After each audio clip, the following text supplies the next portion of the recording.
परिषद कर्मियों को झटका। नमस्कार, आप देख रहे हैं दिव्य हिमाचल टीवी। मैं हूं वंचिता शर्मा और एक बार फिर हाजिर हूं आप सभी के सामने हिमाचल आज का मुद्दा लेकर।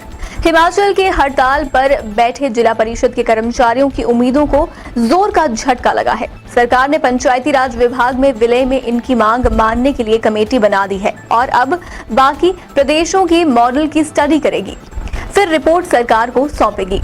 इसका मतलब साफ है कि इन कर्मियों की मांग अब लटक सकती है।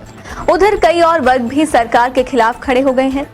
क्या चाह रहे हैं कर्मचारी और क्या है सरकार का रुख? हम पहाड़ी में इसी पर चर्चा कर रहे हैं अनिल अग्निहोत्री और राजेश शर्मा। कर्मचारियों के लिए एक और कमेटी, जी हाँ, सही सुन रहे हैं आप, एक और कमेटी बना दी है सरकार ने। हाँ, चलिए अब हम इस पे देखिए चर्चा बढ़ा लेते हैं आगे, है ना, जिक्र हो जाएगा।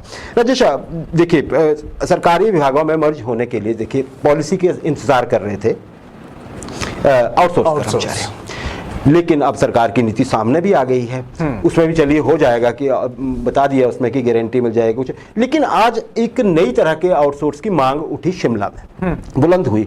वो कौन से कर्मचारी हैं? उनको तो शायद ये कहा गया था ना कि आउटसोर्स कर्मचारी तो रहेंगे हमेशा के लिए। कुछ दिक्कत हुई है, क्या हुआ शिमला में? बिल्कुल सही है। देखिए आउटसोर्स, अगर ये शिमला में कर्मचारी शिमला पहुंचे हैं, स्वास्थ्य मंत्री डॉक्टर राजीव बिंदल को ज्ञापन दिया है इन्होंने, डॉक्टर राजीव सहजल को ज्ञापन दिया, माफ करना, बिल्कुल नाम मिलते जुलते हैं और दोनों ही डॉक्टर हैं। तो बड़ी बात है कि आउटसोर्स के ये जो कर्मचारी अग्निहोत्री चंबा से चलकर शिमला पहुंचे हैं और ये स्वास्थ्य विभाग के तहत जो सेवाएं दे रहे हैं वो कर्मचारी हैं। और ये जो एस्पिरेशनल डिस्ट्रिक्ट एक प्रोग्राम है, उस प्रोग्राम के तहत आउटसोर्स के तहत स्वास्थ्य विभाग में सेवाएं दे रहे थे। 30 जून को इनका जो कार्यकाल था, इनको एक्सटेंशन जो दी जाती थी वो खत्म हो गई है। अब अब 5 जुलाई तक वो एक्सटेंशन इनकी क्योंकि रिन्यू नहीं हुई थी, तो इसीलिए उसी मांग को लेकर ये राजधानी शिमला आज पहुंचे और स्वास्थ्य मंत्री डॉक्टर राजीव सहजल को ज्ञापन इन्होंने सौंपा, जिसमें इन्होंने मांग की कि इनको एक्सटेंशन देके इनकी जॉब सिक्योरिटी दी जाए। अब मसले इन्होंने दो वहां खड़े कर दिए अग्निहोत्री जी। पहली चीज ये कि आउटसोर्स के कर्मचारी चाह रहे हैं कि पॉलिसी सरकार उनके लिए बनाए। उस पॉलिसी में सरकार दावा कर रही है कि जॉब सिक्योरिटी कर्मचारियों को दी जाएगी। अब जॉब सिक्योरिटी को लेकर ही ये कर्मचारी वहां पहुंचे हैं कि कंपनी के मार्फत ये सेवाएं दे रहे हैं, लेकिन कंपनी में इनका भविष्य सुरक्षित नहीं है। जहां तक आउटसोर्स कर्मचारियों की पॉलिसी की बात है, सब कमेटी के अध्यक्ष की हम माने तो पॉलिसी वो फ्रेम हो चुकी है, जिसमें जॉब सिक्योरिटी की ही बात कही जा रही है कि पहली बात जो होगी वो जॉब सिक्योरिटी होगी, दूसरी बात होगी सैलरी की। अब सैलरी का इशू कैसे सरकार सॉल्व करेगी, क्योंकि ये कैबिनेट की मीटिंग में अब इस पे चर्चा होने जा रही है। बिल्कुल, तो जब तक कैबिनेट में चर्चा नहीं होगी, उसके बाद इसका जब ड्राफ्ट सामने आएगा उसमें चीजें पता चलेंगी। लेकिन जॉब सिक्योरिटी और सैलरी, दो चीजों को लेकर आउटसोर्स के कर्मियों को सरकार एक तरह से आश्वस्त करना चाहती है। लेकिन आज ये आउटसोर्स के कर्मचारी जब शिमला पहुंचे तो इन्होंने उन नीतियों का, अगर हम कहें तो एक तरह से बखियां उधेड़ दी है वहां पहुंच के। राजेश, हम याद रखें कि ये वही कर्मचारी हैं कोरोना टाइम में जिन्होंने बहुत मदद की है विभाग की, खासकर तब जच्चा बच्चा की बहुत मदद की है। जब कोरोना काल में आप सोचिए, है ना, डिलीवरीज जो होती थी उसमें, और आज वो हवाला भी दे रही थी, हवाला भी दे रही थी महिलाएं। और सरकार तो पहले ही कह चुकी है, या महेंद्र सिंह कह चुके हैं कि किसी भी आउटसोर्स कर्मचारी को हटाया नहीं जाएगा। तो फिर इनकी एक्सटेंशन क्यों नहीं हुई, ये शायद एक नया मसला है। देखेंगे क्या होगा इसका, हम फॉलो करते रहेंगे। राजेश, जिला परिषद कैडर के कर्मचारी अधिकारी सरकार के दबाव के आगे नहीं झुके। देखिए, चाहे हम चर्चा कर रहे थे पिछले सेगमेंट में ही कि ग्राम सभा की बैठकें तक जो हैं वो टल गए इस चक्कर में, लेकिन अब वीरेंद्र कंवर साहब जो मंत्री हैं विभाग के, उन्होंने सुलह की पेशकश की है, सुलह का हाथ बढ़ाया आगे। क्या स्थिति बन रही है, कितना ये बर्फ कितनी पिघल रही है? बिल्कुल सही है। देखिए 25 जून से ये 4700 कर्मचारी हड़ताल पे बैठे हुए हैं और सिर्फ एक मांग है कि पंचायती राज विभाग में इनका विलय कर दिया जाए और उस विलय के बाद फिर इनको जो नए वेतन जो आयोग सरकार ने लागू किया है उसका लाभ मिल जाएगा। इस तरह की इनकी मांग है। पंचायती राज मंत्री ने सच में सुलह के लिए कदम एक तरह से बढ़ाए थे इनकी ओर, और इनसे आज अगर हम बात करें तो पंचायती राज महासंघ आज पंचायती राज मंत्री से राजधानी शिमला में मिला है। और 3-4 चीजें बड़ी महत्वपूर्ण पंचायती राज जो महासंघ है इसने मुख्य पंचायती राज मंत्री से उठाई है। पहली चीज है कि छठे वेतन आयोग की सिफारिशें कुछ वर्गों के लिए लागू नहीं की हैं, उनको लागू किया जाए, कर्मचारी उसमें शामिल है। बिल्कुल। दूसरा है कि विभाग में करुणा मूल्य के आधार पर नौकरियां परिवारों को या पीड़ित परिवारों को नहीं मिली है, वो दी जाए। और तीसरा फिर सीनियोरिटी की लिस्ट को उन्होंने मांग उठाई है। साथ ही साथ उन्होंने जिला परिषद के कैडर के जितने भी एक कर्मचारी हैं इनके पंचायती राज विभाग में विलय की मांग भी जो है वो पंचायती राज मंत्री से उठाई। मीटिंग इस पे बड़ी लंबी चौड़ी बैठक हुई अग्निहोत्री जी, और उसमें जो ये निष्कर्ष जो उस बैठक का निकला उसमें यही निकला कि सरकार अब इन जिला परिषद के जो कैडर के कर्मचारी हैं इनका पंचायती राज विभाग में विलय करने को लेकर सरकार ने एक कमेटी बना दी है। और उस कमेटी, ये 5 सदस्यीय कमेटी है, और ये 5 सदस्यीय कमेटी अब बाकी प्रदेशों का स्टडी करेंगे और उस प्रदेशों में ये देखेंगे कि जितने भी वहां के जिला परिषद के कैडर के कर्मचारी हैं उन कर्मचारियों का बाकी विभागों में अगर विलय हुआ है तो वो विलय कैसे हुआ है, और उसका बारीकी के साथ अब ये कमेटी अध्ययन करने जा रही है। और उस कमेटी की रिपोर्ट के बाद ही फिर सरकार फैसला लेने जा रही है। लेकिन एक चीज और पंचायती राज मंत्री ने कही है कि इस जिला पर जो अभी जो कैबिनेट की इस महीने जो बैठक होगी, हालांकि उन्होंने ये नहीं कहा कि अभी जो आने वाली बैठक है, इस महीने में जो बैठक होगी उस बैठक में सरकार के साथ इन मसलों को लेकर चर्चा की जाएगी। लेकिन जहां तक अभी तक बात है, जिला परिषद कैडर के कर्मचारियों के हिस्से सिर्फ कमेटी आई है, विलय की जो मांग है वो नहीं मानी गई है। विलय की मांग नहीं मानी गई है। देखिए राजेश, एक तो हम पहले ये बता दें कि क्यों हुआ है, सरकार को क्यों बात करनी पड़ी है, जो हम बार बार जिक्र कर रहे हैं, ग्राम सभा की बैठ के पंचायतों में काम लटक जाना, यही वजह है। बिल्कुल बिल्कुल।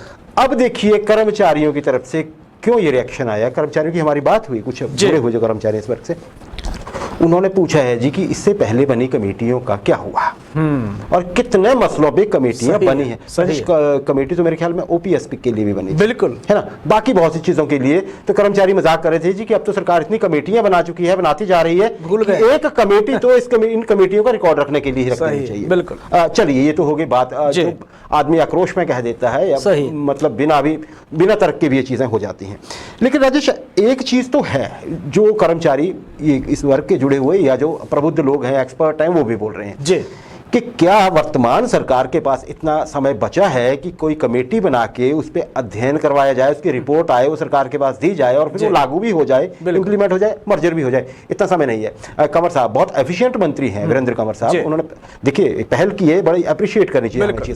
लेकिन हो सकता है, मान लीजिए मिशन रिपीट हो जाता है सरकार का, ये मान लेते हैं, तो जरूरी नहीं है, होता है वीरेंद्र कंवर साहब कोई और विभाग संभाल रहे हो उस समय, तो फिर जो नए मंत्री आएंगे वो कुछ अब उसको उस तरह से देखेंगे, या फिर कमेटी के जो इधर उधर अफसर हो जाते हैं। राजेश, ये कितना दम है इस चीज में? बिल्कुल सही है। देखिए, कमेटी की मांग तो इन कर्मचारियों ने भी नहीं मानी अग्निहोत्री जी, और पंचायती राज मंत्री ने कहा था कि आप हड़ताल अपनी टाल दीजिए, आंदोलन स्थगित कर दीजिए, काम पे लौट आइए। लेकिन शाम होते होते इन जिला परिषद कैडर के कर्मचारियों की एक तरह से धमकी भी सामने आ गई कि जब तक पंचायती राज विभाग में कर्मचारियों का विलय नहीं होगा, हड़ताल खत्म नहीं होगी, इस तरह की उनका एक तरह से बयान सामने आया है। अब बड़ी बात यह है कि कमेटियां, बहुत सारी कमेटियां बनी है। ओपीएस की बहाली के लिए कमेटी का गठन हुआ था, हुआ कुछ नहीं। Seniority from the date of appointment की कमेटी की बात कही गई थी, कमेटी नहीं बनी, बिल्कुल कमेटी नहीं। आउटसोर्स के लिए सब कमेटी बनाई गई, वो कमेटी काम कर रही है। एनएचएम के लिए कमेटी का गठन किया गया, उसने रिपोर्ट सरकार को सौंप दी है, लेकिन उस रिपोर्ट का आगे क्या हुआ किसी को कोई पता नहीं है। एचआरटीसी के कर्मचारियों की समस्याओं के समाधान के लिए कमेटी बनी है, कंडक्टरों ने हड़ताल की धमकी दे दी है 12 जुलाई से। तो कई और कमेटियां हैं, बहुत सारे ऐसे विभाग हैं जहां कमेटियां जो कर्मचारियों की समस्या है उनको देख रही हैं। सरकार ने अभी आप ये देखिए कि करीब करीब महीने भर का वक्त सरकार के पास कर्मचारियों की या किसी भी समस्याओं के समाधान का बचा है। इसके बाद जो विधानसभा का जो सेशन सामने आ रहा है, मानसून का सेशन होगा, उसके बाद तो सरकार चुनावी मोड में चली जाएगी। तो कर्मचारी भी यही चाहते हैं, कि कर्मचारी भी यही कह रहे हैं कि दबाव भी वो तरीका है, दबाव भी वो हथियार है जहां से सरकार को एक तरह से बाध्य कर दिया जाए। इसीलिए जिला परिषद के कैडर के कर्मचारी भी हड़ताल पे डटे हुए हैं। राजेश, देखिए गलती सारी ही सरकार की हो ऐसा भी नहीं कहा जा सकता है। जिला परिषद के कर्मचारी, आप ये मान के चलिए राजेश कि ये सच में ही आरएनपी रूल्स के तहत तो रखे नहीं गए हैं, सेंटर से फंडिंग होती है। जब नियुक्तियां हुई थी तब अब शायद ये प्रोसेस ही ऐसा है कि जो सेंटर फंडिंग हो रही है उसको अपने स्टेट के डिपार्टमेंट में मर्ज करना है, तो शायद समय तो कुछ लगता ही होगा। अब इसमें देखते हैं दोनों तरफ से अगर बर्फ पिघल जाए, कोई बीच का रास्ता निकल आए तो ज्यादा बेहतर होगा। आप देखिए प्रदेश के लिए भी गांव में रुकना नहीं चाहिए चीज, और सरकार के लिए धर्म संकट ये भी हो सकता है कि हमें इसको करें कैसे, क्योंकि अगर पहले कहीं नहीं हुआ होगा तो फिर नए सिरे से करने के लिए इसके लिए एक्सरसाइज तो ठीक ठाक चाहिए होगा। सही है, जो होगा वो सामने आ जाएगा।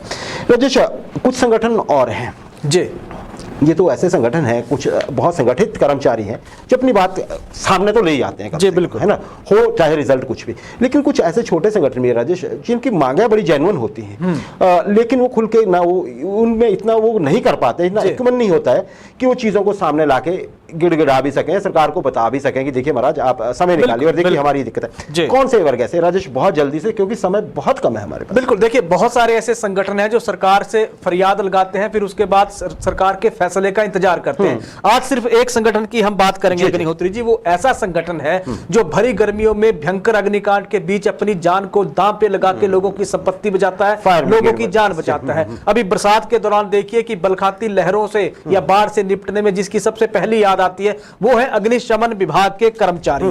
ये ऐसे कर्मचारी हैं जो कई सालों से वेतन विसंगति की मांग सरकार से उठा रहे हैं, लेकिन मांग सरकार हल नहीं कर पा रही है। दरअसल 1972 में जब विभाग में इनका मर्जर हुआ या विभाग ने इनको अपने अधीन ले लिया था अग्निहोत्री जी इन कर्मचारियों को, तो उस वक्त के बाद से लगातार इनकी समस्याएं हल होती लटकती जा रही हैं। आप ये देखिए कि सरकार ने चाहे क्लरिकल वर्ग हो चाहे कोई और वर्ग हो, उसको तो उनके लिए तो लगातार वेतनमान दिए जा रहे हैं। पहले तो इनको क्लास 3 का दर्जा इनको क्लास 3 का दिया गया है, लेकिन जहां तक सैलरी की बात है, जहां तक इनको जो भुगतान किया जा रहा है वो तो क्लास 4 के बराबर भुगतान हो रहा है। तो इस वर्ग की सबसे बड़ी पीड़ा यही है कि सरकार इनकी सुन नहीं रही है। 2012 में इनको लेफ्ट आउट कर दिया गया, तब लाभ नहीं मिले, 2016 में इनको लाभ नहीं मिले, संशोधित वेतनमान सरकार दे नहीं रही है। तो ये वर्ग एक तरह से हताश है, उदास है, लेकिन बड़ी बात है कि काम पे लगातार डटा हुआ है। राजेश, भगवान न करे किसी के साथ ऐसा हो, जैसे कि कई बार देखिए घर में अनहोनी हो जाती है,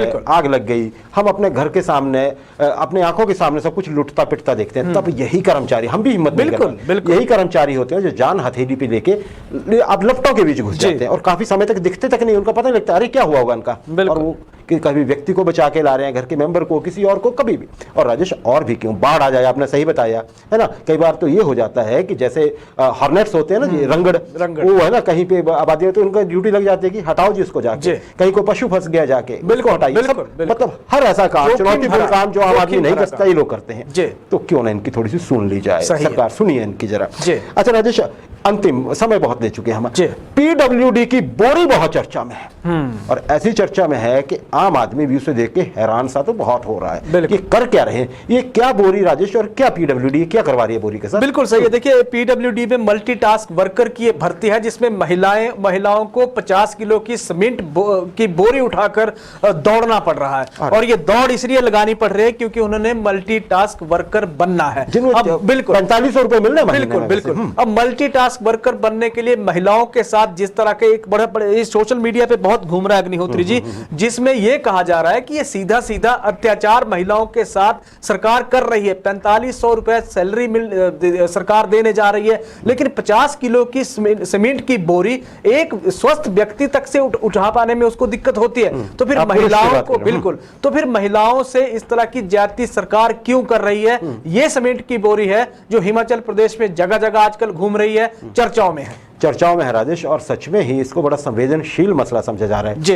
राजेश। ठीक है, महिलाओं को देना, और आप बोलते हैं कि अगर नेचर ऑफ जॉब ऐसा है तो आप ऐसे बोलिए ना 3 बार में पहुंचा दें, ऐसा क्या होगा राजेश, ऐसा क्या, क्योंकि थोड़ा सा रोड है, हमें यही पता है ना अभी तक कि थोड़ा सा रोड होगा कि बहुत लंबा चौड़ा नहीं होगा, कि वहां पे दड़ा बोरियां ढोके पहुंचानी होगी और साबुत बोरी पहुंचानी है, पहुंचाना तो सीमेंट है ना राजेश, धीरे धीरे कहीं यूज होगा, तो अब पता नहीं। और महिला को अगर आप हक देना भी चाहते हैं तो फिर आप ऐसा क्यों बोलते हैं कि देखिए सब जानते हैं कि हमारी शारीरिक संरचना जो है पुरुषों की और महिलाओं की कुछ अलग होती है, तो कुछ कामों में महिलाएं ज्यादा बेहतर कर लेती हैं, घास काटने की बात कर लीजिए, मर्दों से मुकाबला करवा लीजिए, बिल्कुल है ना, तब क्या होगा? तो थोड़ा सा यहाँ पे अब जनता ये चाहती है कि इस मसले पे सोचा जाए, और जो अगर ये नीति है तो महिलाओं को इससे छूट दी जाए, क्योंकि वो 3 बार ले जाए, क्या दिक्कत है?